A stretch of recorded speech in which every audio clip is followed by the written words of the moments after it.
Bahkan Ibnu Battuta menjelaskan kekayaan alam, terutama waktu itu herbal ya.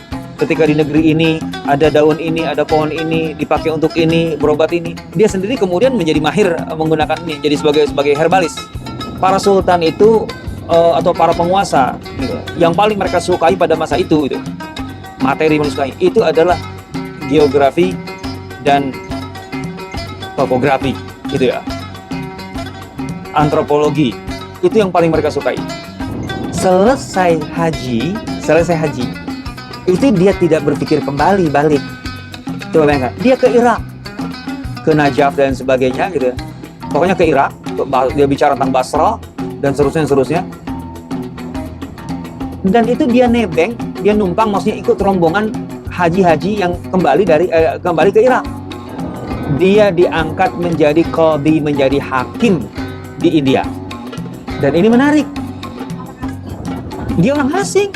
Padahal Ibnu Battuta bukan di puncak kegemilangan peradaban, itu setelah runtuhnya Baghdad itu.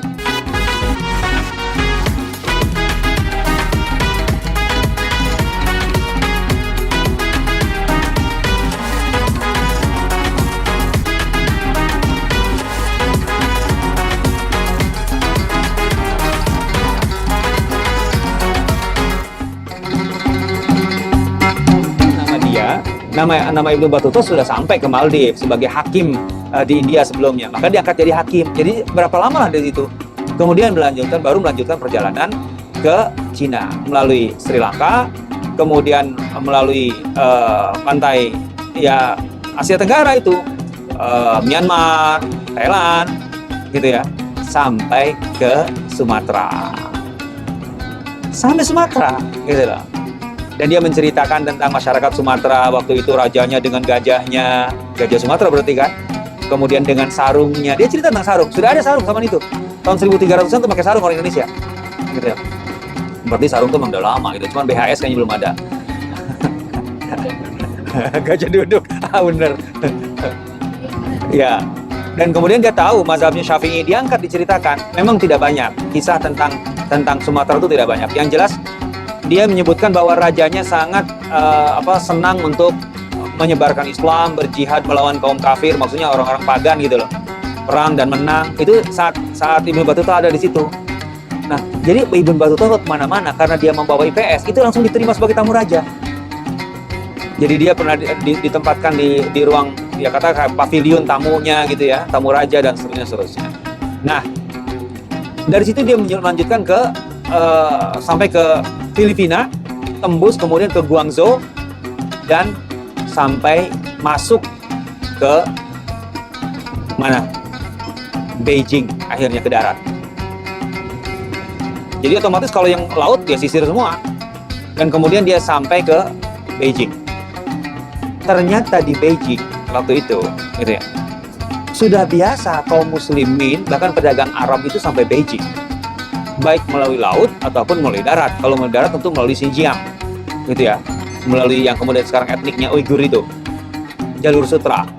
Tapi yang terkenal justru jalur laut, gitu ya, karena sepanjang perjalanan itu banyak sekali negeri-negeri yang juga berpotensi gitu ya untuk perdagangan, gitu.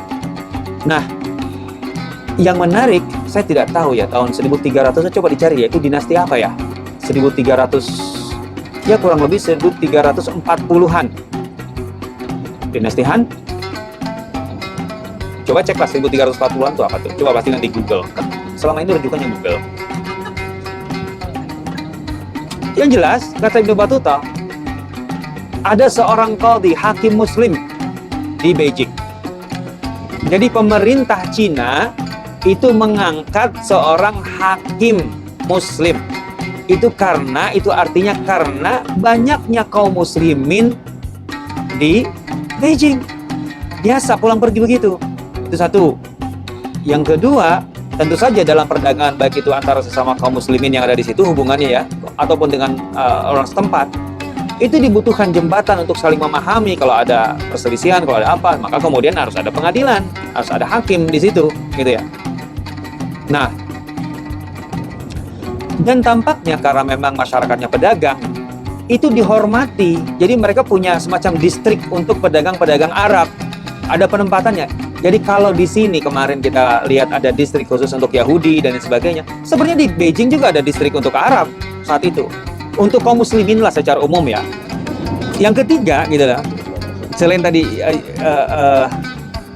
ada hakim, kemudian ada komunitas muslim di sana, ya bisa jadi komunitas yang permanen ataupun yang tidak gitu ya. Tapi yang jelas terhormat gitu ya posisinya. Mereka dihormati karena pedagang, Kalau pedagang makan siapapun pemerintahannya membutuhkan jalur dagang itu. Yang ketiga, tampaknya memang mereka cukup besar ataupun cukup penting dalam arti Ibnu Battuta mendapatkan atau menerima hak musafir dari zakat kaum muslimin di Beijing. Dan itu nggak mungkin cuma 200.000, 250.000 kayak amplop kayak gitu kan. Nggak kebayang. Ini yang menarik sekali sebenarnya. Bukan hanya di Beijing ya menurut saya. Tadi saya katakan Ibnu Battuta itu meninggalkan Tangier itu sendirian. Dan dia bergabung dengan kafilah-kafilah. Bagaimana kemudian seorang Ibnu Battuta itu bisa melakukan perjalanan sejauh itu, selama itu. Sementara kan dia tidak mudah untuk mengumpulkan modal gitu ya. Ada di tempat-tempat tertentu dia tinggal cukup lama sehingga dia bisa mungkin bisa berdagang, bisa beternak dan sebagainya. Tapi kan kebanyakannya sebentar-sebentar kan gitu. Nah, dalam catatan Ibnu Battuta dalam bukunya Tuhfatul Nudhar itu bisa kita dapatkan satu gambaran yang menarik. Saya katakan tadi Ibnu Battuta bukan di puncak kejayaan peradaban Islam, sudah mulai mundur, tapi legasinya, warisannya masih sangat-sangat kelihatan. Dan sekalipun umat Islam sudah tercabik-cabik, tapi ruh umatnya masih ada. Yang nggak sehat, tapi masih ada. Ibnu Battuta mengatakan bahwa di sepanjang perjalanannya, dia nggak pernah kekurangan makan pada dasarnya. Nggak pernah terlantar dalam arti tidak punya tempat tinggal. Teramat-amat gampang. Bagaimana itu? Dia tinggal datang ke zawiyah-zawiyah, ke tempat-tempat persinggahan yang ada di setiap titik tertentu di perkampungan-perkampungan gitu ya, yang itu memang didominasinya oleh kelompok tasawuf atau sufi gitu ya.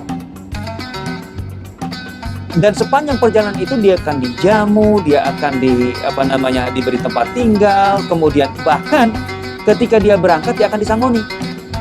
Karena memang selain itu adalah masalah pribadi bisa jadi ya, tapi juga karena ada selalu wakaf, zakat gitu ya, yang bisa dipakai oleh musafir.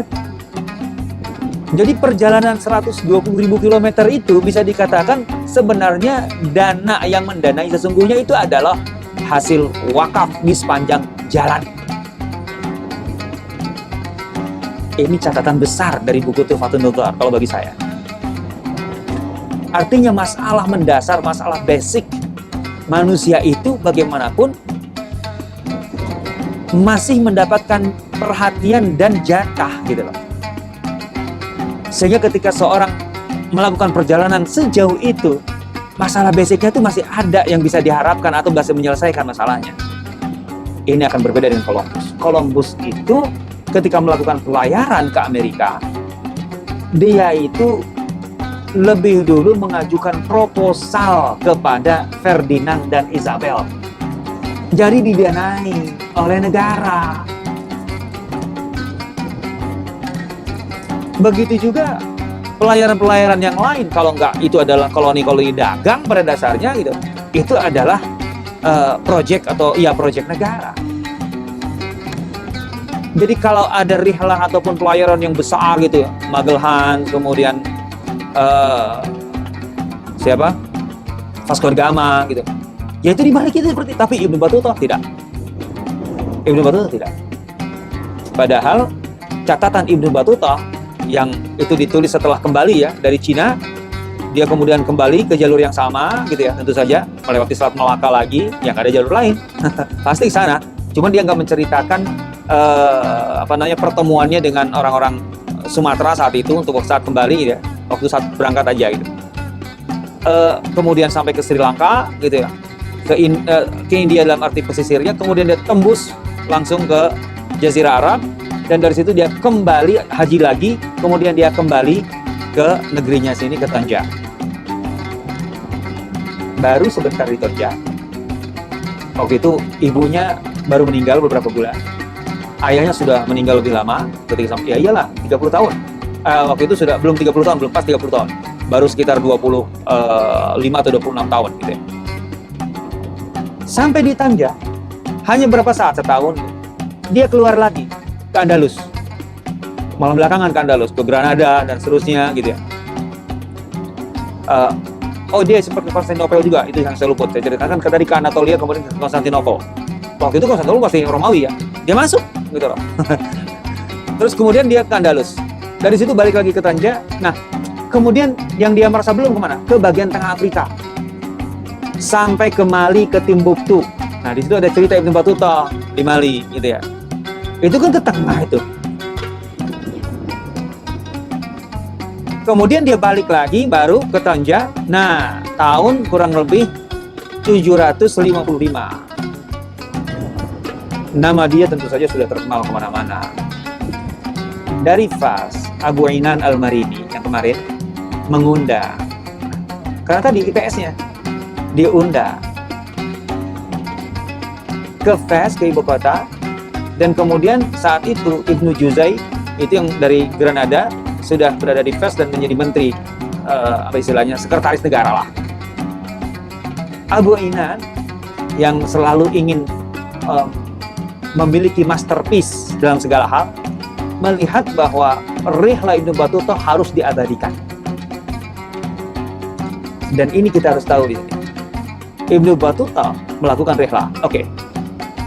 Ibnu Juzai sebagai penulis.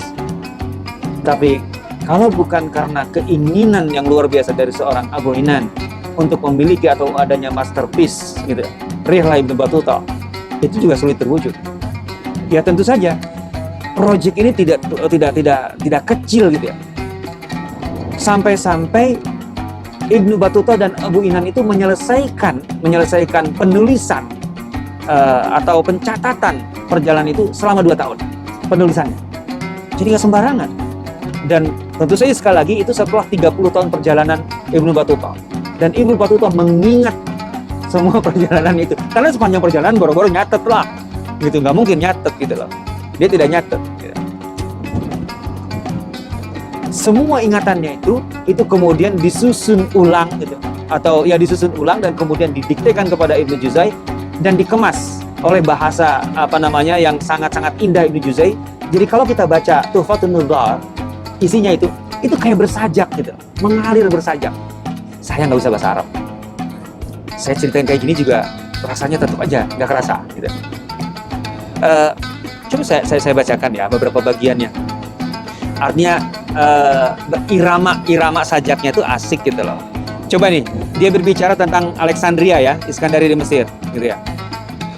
As-sagrul mahrus wal qatrul ma'nus al-ajibatu sya'ni al-asilatul bunyani biha ma syi'ta min tahsinin wa tahsin.